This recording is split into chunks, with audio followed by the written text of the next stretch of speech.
If you want to make $1,000 on eBay before the end of the year, even if you're starting from scratch, you need to follow this strategy. This is the exact playbook that I've used with Mel, who was a part of our eBay Launch Lab 12-week challenge. Mel was able to do over $10,000 in sales within a 90-day period. But I do need to warn you, if you are to follow all of the steps in this strategy, people actually literally accuse you of faking your screenshots. So if you want to change your bank balance before the end of the year, follow along and take some notes. Now, before we dive into it, let's take a look at the maths. If we're trying to do $1,000 in profit on eBay before the end of the year, what that really means is we need to sell $2,500 worth of product in 8 weeks.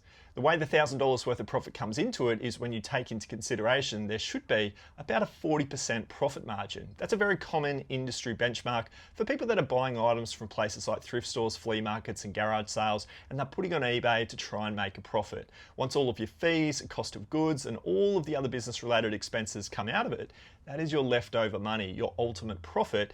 And I think 40% is a great number to work off. It'll give you $1,000 in your pocket at the end of the day. And I think it's very achievable over an 8-week period. So now we know the numbers about what we're trying to achieve. The big question is, how do we actually do that? Now, for step number 1, we need to design our sourcing framework. You've got to think about this as like you're in a kitchen making a meal. If you've got a great recipe to follow, you're going to have a fantastic meal at the end of the day, versus going in completely blind and picking all of the different ingredients you can find and then putting the wrong quantities of those ingredients into the mix. Well, you're going to have a pretty poor meal at the end of the day. So that's exactly the same when you're out there sourcing for product. You need a framework to work off. And the biggest issue that I see with eBay sellers that are just starting out is they go into these flea markets, garage sales and thrift stores and they have absolutely no framework to go off. And what often happens is they adopt a framework that is the most common or reassuring because they're not taking any legitimate risk. And what they're doing there is they're just buying because the item is cheap and they're just trying to buy a lot of it. What they're doing is they're playing a volume game and they're almost doing it because they're scared. They're unsure, they're very uncertain, and therefore the scared money doesn't make money. Kind of comes into it. So the biggest thing that you've got to do here is you've got to understand some metrics, some key performance indicators when it comes to finding a winning product on eBay. And they're very basic. Once you know them, you know them. So the biggest one is that you're going to be working off a 10% rule, first things first. So any products that you do choose to buy, I want you to work off the 10% rule. And what that refers to is making sure those listings go live onto eBay and only having a 10% share of your total number of items in what we call the death pile. Now the death pile is unlisted inventory. So a really good example of this would be, say for instance, you went ahead and you listed up 100 items onto your eBay page. I would want you to have a death pile of no more than 10 items because that is adopting the 10% rule. If you had 1,000 items in your eBay store, I would want you to only have 100 items in your death pile worth of unlisted inventory. All too often I see people going out and buying as much as they possibly can, playing that volume game, telling themselves that they only paid a couple of dollars to get their hands on it, and then they're actually not going through the process of choosing to list it up onto eBay. That is the situation that gets the result at the end of the day, and we need to be making sure that we're listing up all of our items the minute that we buy it. So working off this 10% rule, have a look for yourself right now. How many active listings do you have on your eBay page, and how many listings do you have unlisted in your death pile? If you find that you are over 10%, well, you need to unfortunately put a ban on your sourcing and go ahead and start listing up those items. So that's the first thing, adopt the 10% rule. The second thing is to work on an average sale price of $50. Now that also refers to your listing quality as well, being about a $50 product. Now that's not $50 plus, that is a $50 average. So you could buy a $25 product and a $75 product and you'll have an average of $50. Now, those stores that I see when I do mentoring sessions and the 12-week launch lab, I'll always find that they perform best when they have over a $50 average sale price. So that is the metric that I want you to be making sure that you're working off. The third thing is your sell-through rate. So when you're going out there and you're looking for items, does the product actually convert on eBay? And what you're looking for there is at least 50%. So when you're searching on eBay for active listings, if you see 10 active listings, and then you go into your filters and you filter for sold listings and you see 5, well, that would be a 50% sell-through rate, and it would be the start of sell-through that I would deem to be good enough for you to go ahead and make the purchase on. The fourth thing, when it comes to your sourcing framework, is to make sure that you're niching into one or two different products and getting to know those products inside and out. If I refer back to Mel, who did $10,000 over 90 days, she sold cameras. Cameras were her thing. She didn't know cameras 8 to 12 weeks ago. She dived into the category and started to know everything about it. What lenses were the best, what cameras were the best, what brands were the best, and she started to hone in on that. Now that camera niche also produced over a $50 average sale price. And look, Mel sold 102 items for her $10,000 in sales. So she also hit the metric of more than $50 worth of an average sale price. She actually had an average sale price of $100. So Mel has done this really, really efficiently because she's worked in a really profitable niche in the camera space. She got to know the product really well so she could make better buying decisions. And that's what you need to do. You need to find a winning sort of a product or a category. And look, if I can give you one today to go ahead and work off straight off this video, I would say DVDs is the best category for you to work on. Now, I won't go into the detail of what to look for in the DVDs. All I'll give you is that is the category to best start with.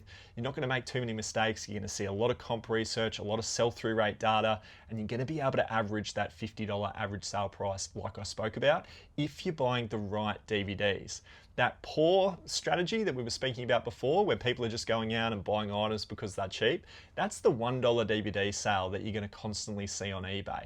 It's not the way to go about it. I highly advise against it, and I reckon you should focus on those 4 main areas when it comes to your sourcing. Now, there's a lot of information there. I totally get it. This is definitely an overview of what is required to be able to get these results, but I do have a bit of a PDF for you guys, an ebook if you'd like to go ahead and download it. It is linked in the description below, and it's basically my sourcing guide. So you've got total access to that if you'd like to get your hands on it. So sourcing a winning product is the first step. Creating a winning listing is the next step. And when you boil it all down, creating a winning listing is really only 3 things that you've got to worry about. Does your buyer find the item? Does your buyer love the item? And then does your buyer want to buy the item? If you can work on those 3 elements when you're building out your listing, you'll win, because that is the psychology that goes behind creating a winning listing. So therefore, a winning listing has 3 key components. The first component is a strong title. This is SEO, search engine optimization, helping the buyer identify your listing and see whether or not they want to buy it. The next step is to take great photos. Photos are going to be crucial when it comes to creating a winning listing. So that's them loving the item. They're seeing all of the photos, they're going, yes, this is the exact product that I've been looking for, I have to buy it. But the third step, the one that often holds people up in making the purchase, is does the price point fit the demand and the want for the item that that person has? So that's why setting the price point is going to be the determinant around whether or not they actually want to go ahead and buy your item. If you can nail these 3 things when it comes to listing on eBay, you can forget about the rest. The rest really isn't that important. You'll watch YouTube videos of people telling you, oh, you've got to focus on item specifics and description matters. It does matter, but not as much. Not as much as these 3 core elements. So let's have a chat about them. Now, when it comes to creating a winning title, one of the biggest mistakes that I see people make is they don't amend their title and make it better than what it is. I see a lot of people doing the sell similar approach to creating a listing. Look, I do the sell similar approach, which is basically taking a previously sold item and then going ahead and copying that draft of the listing and then putting it up live for yourself. But the number one thing that I will always change and adopt to my own structure is the title. Reason being is it's just so crucial. That's how the buyers are going to come along and find your item, as we spoke about. So how do we do that? Well, what we've got to do is we've got to think about what would the buyer be typing in. You've got to think like a buyer when you're building out your title. So I'm going to use this as an example here. We've got Ren and Stimpy, the collector's edition on DVD. This is season 1 to 5 plus the lost episodes. And it's a region 4 playback. It plays back here in Australia. Like I said, DVDs are a great one to be selling. We're going to be using this as an example right the way through the listing process in this video to show you guys how to optimize this to get it sold. Now, what I'm doing here is I'm looking at this product and I'm thinking I need to try and match what the psychology of the person is going to be typing into the search bar on eBay. Now, this is the way that I build it out. I rank it from most important keywords to lowest or least important. And for this copy of what we've got here, it would look something like this. It would be Ren and Stimpy, which is almost the brand name or the name of the DVD. And then it would be the product keyword. This isn't a Blu-ray, this is a DVD. So we need to really put that at the front end. Then from there, we want to look at some special features. This is, as it says on the DVD, a collector's edition. So we need to stipulate that. And then we also want to talk about quantity. So for this one here, we've got season 1 to 5 plus the lost episodes. And then we want to give a customer fit. We want to rule out certain customers, and we really want to identify other customers with a really nice customer fit metric. And then what I was saying before is this one here is a region 4, therefore it has a really nice playback for those that have an Australian DVD player. So I think that's a really important piece of information to put into the title, but I don't think it is the most important. I wouldn't be leading my title with that keyword. So, therefore, at the end of the day, it looks something like this. It looks like Ren and Stimpy DVD Collector's Edition Season 1 to 5 plus Lost Episodes, Region 4. Now that is a perfect title if somebody is going to go ahead and try to find this Ren and Stimpy DVD. So it's something that I really want you guys to follow along with when you're building out your own title. It works for the DVDs, it works for literally any product that you want to try and sell. I just use the DVDs as a reference because all of those identifying keywords that you're going to need for your title, they're always referenced on the covers of a DVD. That's why it's a really nice product to learn. So, you know, another big thing when it comes to title is 80 characters. Between 60 to 80 characters is what you want to try and fill out. eBay loves it when a title is over 60 characters long. Now that title there that I've just formatted was 75 out of 80 characters. So it was a perfect number of characters to be able to get a really full listing with a bunch of key search terms to try and get eBay to now identify to some of our customers that are out there looking for it. I think it's really important to note there as well that there are no sort of symbols, commas, exclamation marks. There's kind of nothing in the sense of anything other than just key letter terminology. Letters and words, that's kind of all you need. You don't need any commas, brackets, emojis that you'll often see in titles. I don't understand how people do that. They clearly have no concept of how important these keywords are and how important putting the ones at the front, they matter most. So that's what all it is. That's all you have to think about. Think like a buyer when you're building your titles and you'll always win. Now, taking great photos is a very simple process, yet I see a lot of sellers getting this one wrong. There are just little errors that make very big problems. So the first thing that I want to talk about here when it comes to photos is I think if you were to invest, even in the early days, if you're just starting out from scratch, I would invest in some box lights. It's the brightness of the image that is going to make that product pop. And remember what we're trying to do with the photos. We're trying to make the buyer love the item. And brightly lit photos that clearly show exactly what the product is going to be a big determinant to get that person to fall in love with your item. So I would put an expense into your business in the early days and buy yourself some box lights because it's going to significantly improve the opportunity of the amount of sales that you get. Putting it up against a nice white background, I think it's perfect. It's always a nice color to work off when you're creating your photos. But some little stats that really go ahead and do a lot for your eBay listing is to have at least 6 photos or more. If you can have 6 or more photos, that is really going to clearly show what the item is. I have the big key thing that I talk about a lot, which is fill up the real estate. And what that means is 2 things. First things first, is you want to get your photos into 1:1 aspect ratio. That's a square looking image, not a rectangle. And what that does is it creates the image native to eBay. So eBay has their photos in square mode, and as soon as you put a rectangle image in, it dilutes the size of the image and it makes your product look smaller. And we want our cover photos to look really big and almost in the buyer's face.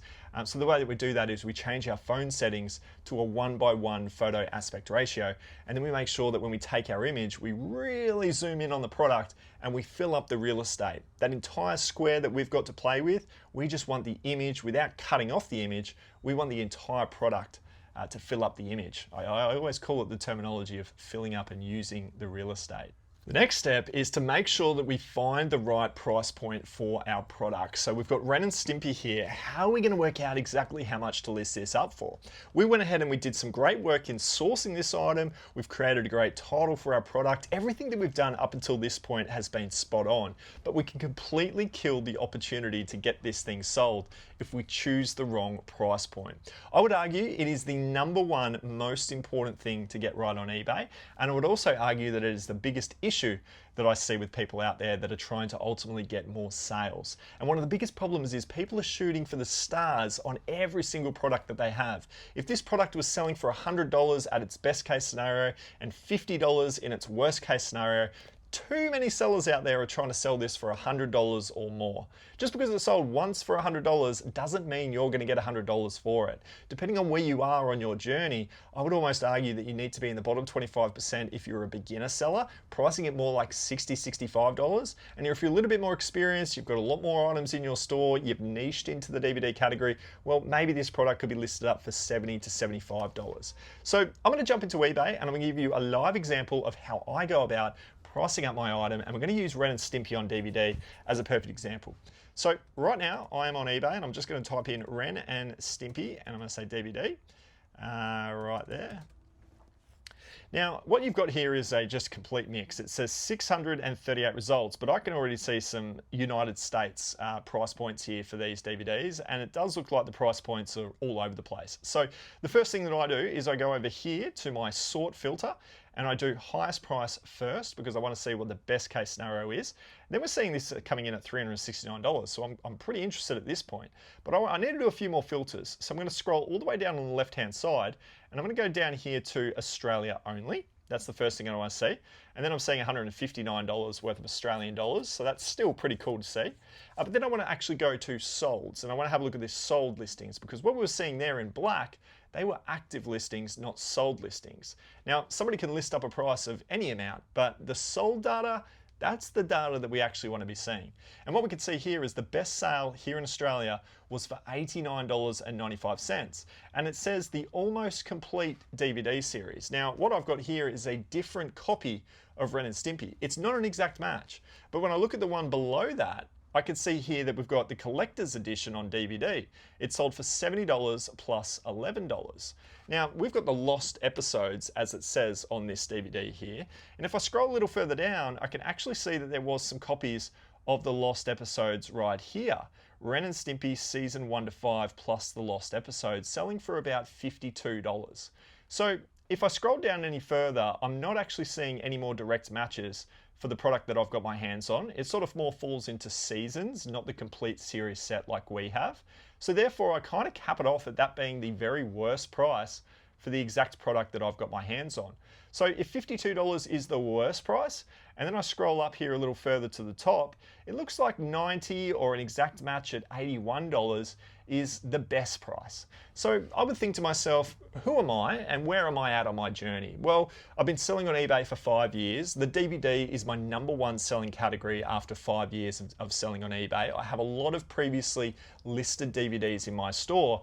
I could actually compete with the top end price points that we're seeing here. I'm actually going to go ahead and match that $80 sale price of the exact match that we just saw there. So I would be listing my item up with that pricing research using the filters to sell this item for $79.95. From there, I would also take best offer, and then I would negotiate and potentially sell this item somewhere around $70 worth of a price point.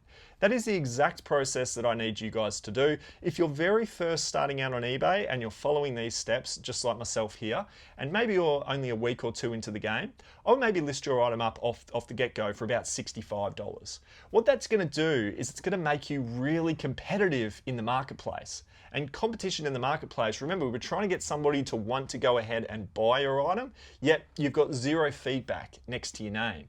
There's reasons why people may not want to buy. But as soon as you give them an enticing price point as a beginner seller, they go, stuff it, I'll just go ahead and buy it and hope that they get it to me in a condition where it isn't broken. So that's the exact way that you start to pick up some sales in the early days and build that momentum. Just lower that price point on your pricing research without undercutting the market. We don't want to undercut, we just want to come in at a nice sweet spot of around $65. And for me, it would be $80. For you, it's $65 if you're first just starting out. And that's the difference. That's the nuance around pricing that is completely going to change the game for you and put more sales in your pocket.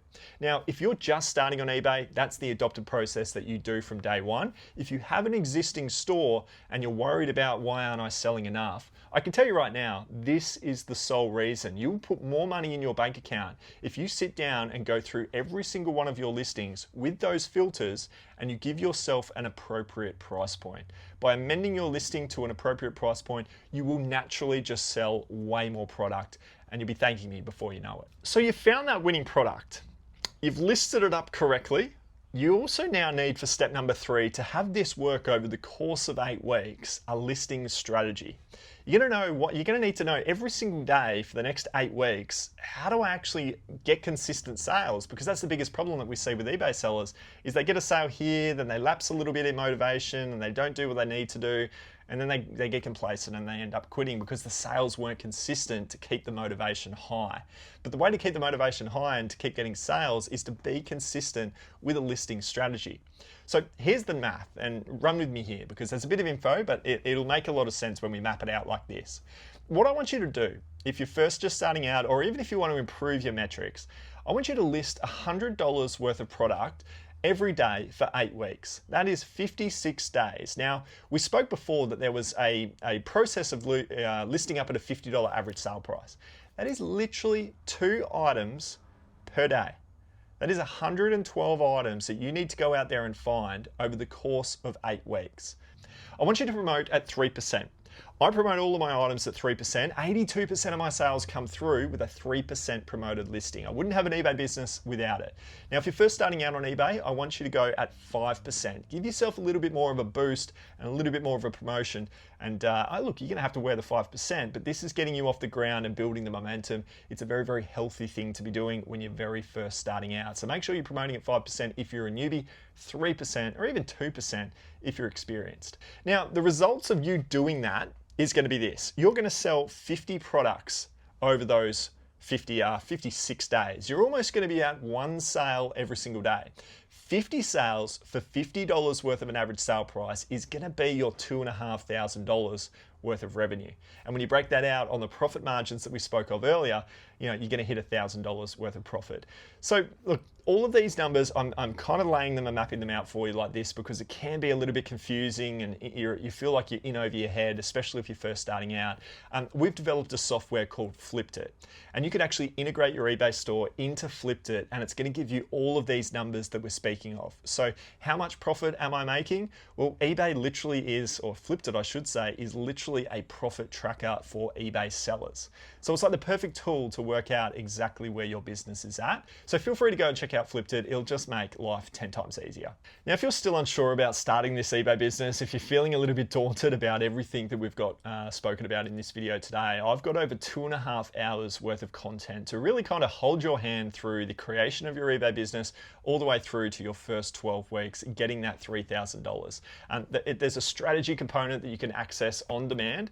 The link is in the description below if you wanted to give that a go and get a bit more information out of this strategy. Or if you wanted to go through and get some one-on-one help from myself over a 12-week period, our cohort starts for next year on January 5. So you can go ahead and add yourself to the wait list. There will be about a 20-minute discovery call that we'll do to see if you're the right fit for the program. But that program gets underway in January with our first listings going live in February. So if you wanted to hold out, if you're brand new to selling on eBay for that, you've definitely got the opportunity to do it. But look, guys, I have built another strategy for the next stage, because this is really just the tip of the iceberg, right? When you get your first $2,500 in sales, your first $1,000 in profit, that's great. But how do you get some consistency? How do you make $100 every single day in profit for the rest of the time? Well, there's a strategy for it, and I've made that video for you right here. So you can follow along and level up to become, well, almost a bona fide part-time seller. Thanks for being here for this one, guys. We'll see you soon.